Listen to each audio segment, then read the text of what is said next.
کہ ہم ایک ایسے بندے سے جا کے ملیں گے جس سے خدا پیار کرتا ہے.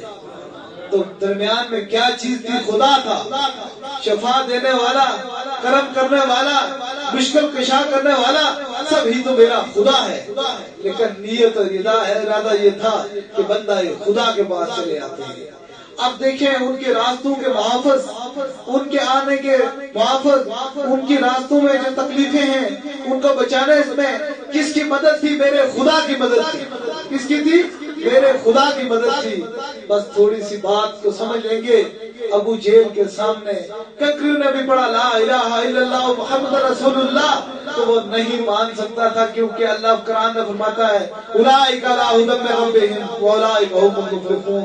وہی لوگ فلاح پاتے ہیں، وہی لوگ مراد تک پہنچتے ہیں جن کو میری ہدایت ہوتی ہے. اس کو رب کی ہدایت نہیں تھی. آپ کو چھوٹی سی مثال دوں گا، دل خوش ہو جائے گا. خطابات تو بہت کیے ہیں، لیکن ایک ایسی بات بتاؤں گا جس سے ایمان تازہ ہو جائے گا، ایمان تازہ ہو جائے گا، یقین محکم ہو جائے گا. وہ کہتے ہیں نگاہ بلند، سخن دل نواز، جان پر سوز، یہی ہے رخت سفر میرے کارواں کے لیے. اب دیکھیں میرے کارواں کا ہونا ضروری ہے. ایک ایسے بزرگ کو بتاؤں گا، ایک ایسے بچے کو بتاؤں گا جو کتنے دور سے پیدل چل کے آئے. آپ کو یہ دیکھ کر خدا یاد آ جائے گا، خدا یاد آ جائے گا. درویش کے پاس جانے سے کیا نتیجہ ہوتا ہے کہ انسان کو خدا یاد آ جائے گا.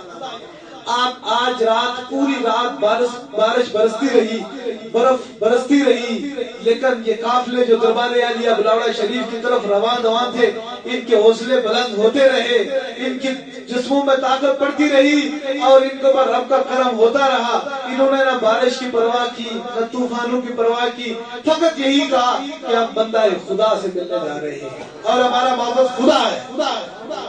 اس بچے کو اب دیکھیں کچھ لوگ ایسے ہیں جو 3 دن سے پیدل سفر ہے، 3 دن سے پیدل سفر ہے، 3 دن سے. یہاں باہر کا موسم آپ کو دیکھیں کیسا ٹھنڈا ہے، لیکن اس کی پچھلی رات کتنی ٹھنڈی بارش اور کتنی برف برس رہی تھی. اب ان میں ایک وہ بوڑھا جو 70 سال جن کی عمر ہے اور ایک ایسا بچہ جس کی 10 سال عمر ہے. اب اس کو سمجھیں کہ میں یہ کہتا ہوں کہ جو بھی دربار عالیہ بلاوڑا شریف کی طرف آتا ہے اس کو میرے رب کی ہدایت ہوتی ہے، اس لیے یہاں تک پہنچتا ہے، ورنہ پہنچ نہیں سکتا. 10 سال کا بچہ اور 70 سال کا بوڑھا، ادھر 70 سال کا بوڑھا چل رہا ہے کتنے 300 کلومیٹر، اور ادھر 10 سال کا بچہ 60 کلومیٹر پیدل آ کے چلا گیا. اب بچے کوئی چھوٹے بچے جو 10 قدم بھی چل نہیں سکتے، اس کو دیکھیں گے تو آپ کو یہ محسوس ہو جائے گی کہ واقعی ہم بندہ خدا کے پاس پہنچے، بندہ خدا کے پاس پہنچے. یہ سمجھنے والی بات ہے، یہ بڑی عقل والی بات ہے. اب اس پورے راستے میں، اس آنے جانے میں لوگ کہتے ہیں کہ یہ درویشوں کے پاس لوگ جاتے کیوں ہیں؟ لوگوں کہتے ہیں لوگ درویشوں کے پاس جاتے کیوں؟ اگر بات یہ ہے کہ ارادہ کرتا ہے درویش کی خاطر انسان، ویسے آپ کہیں 10 قدم بھی چل کے دیکھ دیں، آپ کو تھکاوٹ محسوس ہونا شروع ہو جائے گی، آپ کو گھبراہٹ محسوس ہونا چاہے گی. لیکن جب بندہ خدا کی طرف چلتے ہیں تو خدا کی مدد آپ ہوتی ہے. اور اس سے کیا مدد آپ ہوتی ہے کہ انسان کے دل کے اندر اعمال ٹھیک ہوتے ہیں، نیت ٹھیک ہوتی ہے. وہ بچہ یہاں بیٹھا ہوا ہے، یہ بچہ ذرا آپ اس کو دیکھیں گے تو آپ کو خدا یاد آ جائے گا کہ یہ وہ بچہ ہے جو 60 کلومیٹر پیدل چل کے آیا ہے. دیکھیں اس کے ساتھ 30 بندے اور بھی آئے، لیکن یہ کہتے ہیں 60 کلومیٹر پیدل.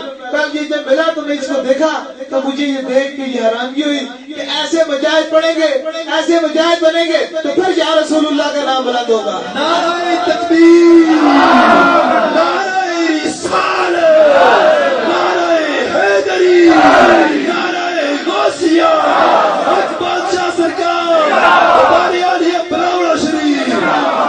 راستے میں میں آ رہا تھا تو یہ قافلہ جو راولپنڈی سے آستانے سے آیا روات والوں کا، راولپنڈی والوں کی جب میں آ رہا تھا تو مجھے یوں محسوس ہو رہا تھا کہ بارش اتنی تھی. میں گاڑی سے اترا تو میں نے اس بچے سے پوچھا بیٹا تم بتاؤ کہ تمہیں میں گاڑی میں نہ بٹھا لوں، ایسا نہ ہو کہ تم بہت چھوٹے ہو، بہت ٹھنڈ ہے، بہت بارش ہے. کہتا ہے نہیں سرکار میں پیدل آؤں گا. دیکھیں اب اس سے ایمان کی جرأت دیکھیں. جب ایسے بچوں کے دل کے اندر درویش کا پیار ہو جائے گا تو پھر کائنات کی ساری چیزیں بدل جائیں گی. ایسے لوگوں کے اسی لیے اولیاء اللہ جو ہے وہ دلوں پر حکومت کرتے ہیں.